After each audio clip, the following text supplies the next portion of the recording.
नमस्कार साथियों, स्वागत है आपका आज के एपिसोड में। आज हम एक बेहद महत्वपूर्ण विषय पर बात करेंगे। जैसा कि आप देख सकते हैं, 2 railway links to offer easy connectivity to Bhutan, यानी कि भारत और भूटान के बीच कनेक्टिविटी को बढ़ावा देने के लिए 2 नई रेलवे परियोजनाएं शुरू करने की घोषणा की गई है। अब आगे हम इसको विस्तार से समझेंगे। आपको बता दें कि ये जो आपका टॉपिक है, ये आपके जीएस पेपर 2 आईआर और जीएस पेपर 3 इकोनॉमी से संबंधित है। आगे बढ़ने से पहले सबसे पहले हम इसके पृष्ठभूमि को समझ लेते हैं।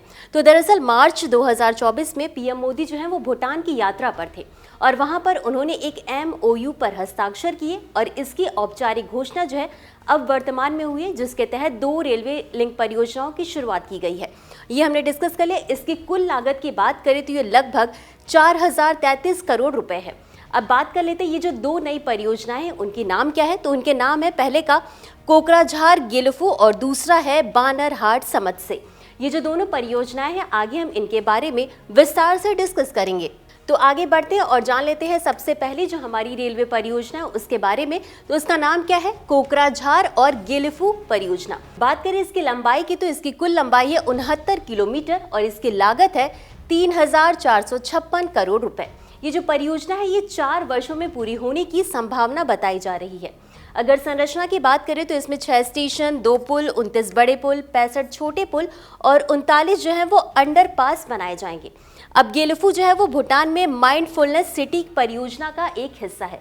तो ये जो रेलवे परियोजना है इसको एक बार हम मैप से समझ लेते हैं। ये आप इंडिया और आपका ये भूटान का मैप है। आप ये देख सकते हैं कि आसाम वाला जो एरिया है ये आपका हो गया कोकराझार, जिसका हमने यहाँ पे डिस्कस करा। कोकराझार जो है वो आपका ये असम वाले लोकेशन में है और भूटान में जो है वो आपका गेलफू, ये भूटान का जो एरिया है यहाँ पर आपका गेलफू है। तो आप देख सकते हैं कि यहाँ और यहाँ से ये कनेक्टिविटी होगी। अब आगे बढ़ते हैं और समझ लेते हैं हमारी जो नई रेल परियोजना है उसके बारे में। तो ये जो नई परियोजना है उसका नाम क्या है? उसका नाम है बानरहाट और समत्से परियोजना। अब सबसे पहले इसकी लंबाई देख लेते हैं। इसकी लंबाई जो है वो 20 किलोमीटर है और इसकी जो परियोजना की कुल लागत है वो आपकी है 577 करोड़ रुपए। और ये जो परियोजना है वो आपकी 3 वर्षों में पूरी होने की संभावना जताई जा रही है। अब संरचना को समझ लेते हैं। तो इसमें 2 स्टेशन होगा, 1 बड़ा पुल, 24 छोटे पुल, 1 ओवरपास और आपके इसमें 37 अंडरपास होंगे। अब समत्से की बात करें तो समत्से जो है वो भूटान का एक औद्योगिक शहर के रूप में उभर रहा है। अब एक बार इसकी लोकेशन जो है उसको हम मैप के माध्यम से समझ लेते हैं। तो ये रहा आपका मैप। ये हो गया आपका इंडिया का वेस्ट बंगाल वाला एरिया और ये हो गया आपका भूटान का एरिया। तो ये हो गया आपका जो है कि बानरहाट, ये आपका पश्चिम बंगाल में और ये आपका समत्से हो गया भूटान में। तो यहाँ से यहाँ तक की कनेक्टिविटी इसके माध्यम से होगी। अब ये जो आपकी दोनों रेल परियोजनाएं हैं वो वंदे भारत ट्रेनों के संचालन के लिए डिज़ाइन किया गया है इन दोनों परियोजनाओं को। अब आगे बढ़ते हैं और समझ लेते हैं कि ये जो दोनों परियोजनाएं, इससे लाभ क्या देखने को मिलेगा। तो सबसे बड़ा लाभ जो है वो यही है कि दोनों लाइनें जो है वो पूरी तरह से विद्युतीकृत होंगी। इसके साथ ही साथ ये भारत के कुल 1.5 लाख किलोमीटर रेलवे नेटवर्क तक सीधी पहुंच इससे प्राप्त होगी। इसके अलावा जो सबसे बड़ा फायदा है वो पर्यटन में देखने को मिलेगा, यानी कि जब भारत और भूटान के बीच कनेक्टिविटी बढ़ाने के लिए ये जो 2 नई रेलवे लाइन बनाई गई हैं, तो इससे क्या होगा कि भारत के लोग भूटान आसानी से आ सकेंगे और भूटान के लोग जो है वो भारत आसानी से जा सकेंगे।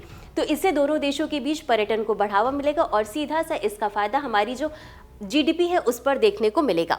और अगला है औद्योगिक विकास। जैसे कि हमने देखा कि दोनों देशों के बीच कनेक्टिविटी बढ़ेगी और रेल यातायात सबसे सस्ता होता है। अब दोनों देशों के बीच जब कनेक्टिविटी का माध्यम आसान हो गया तो दोनों देशों में औद्योगिक विकास भी आसानी से किया जा सकता है। अब आगे बढ़ते हैं और समझ लेते हैं एक बार जो आपका भूटान और भारत है इसके आर्थिक और रणनीतिक संबंधों के बारे में। तो सबसे पहला तो यही होगा कि ये जो रेलवे परियोजना है, रेलवे लिंक परियोजना है, इससे इन दोनों देशों के जो संबंध हैं वो मजबूत होंगे, यानी कि द्विपक्षीय संबंध दोनों देशों के बीच मजबूत होंगे। आपको बता दें कि भूटान का शीर्ष व्यापारिक साझेदार जो है वो भारत है, यानी कि भूटान का जो 80% व्यापार है वो भारत के साथ होता है। तो इस लिहाज से भी ये बेहद महत्वपूर्ण है।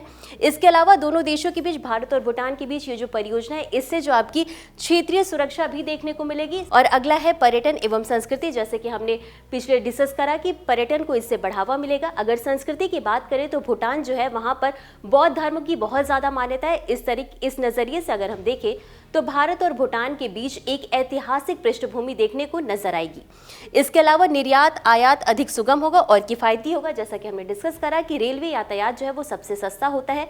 अब जब दोनों देशों के बीच कनेक्टिविटी बढ़ गई है तो आयात और निर्यात के लिए आसानी से सामान माल एक जगह से दूसरी जगह जा सकता है, औद्योगिक विकास होगा और इसके अलावा जो सबसे बड़ी बात है कि संस्कृति भी साझा होगी भारत और भूटान के बीच। जब लोग एक जगह से दूसरी जगह पर जाते हैं तो वहाँ पे नई संस्कृतियों का तालमेल होता है, दो नई नई संस्कृतियाँ मिले, तो इस लिहाज से संस्कृति पर भी इसका हमारा एक अच्छा प्रभाव देखने को मिलेगा। तो ये था हमारा आज का पूरा डिस्कशन का टॉपिक। अब आगे बढ़ते हैं और देख लेते हैं इससे संबंधित एक अभ्यास प्रश्न को। तो प्रश्न क्या है, भारत भूटान सीमा पार कोकराझार और गिलिफी रेलवे लाइन की प्रस्तावित लंबाई कितनी है? आपके पास ऑप्शंस हैं, ए 20 किलोमीटर, बी 39 किलोमीटर, सी 69 किलोमीटर और डी 96 किलोमीटर। इस प्रश्न का उत्तर हमेशा की तरह आपको कमेंट बॉक्स में देना है। तो आज के लिए बस इतना ही। मिलते हैं अगले एपिसोड में किसी नए टॉपिक के साथ। तब तक के लिए धन्यवाद।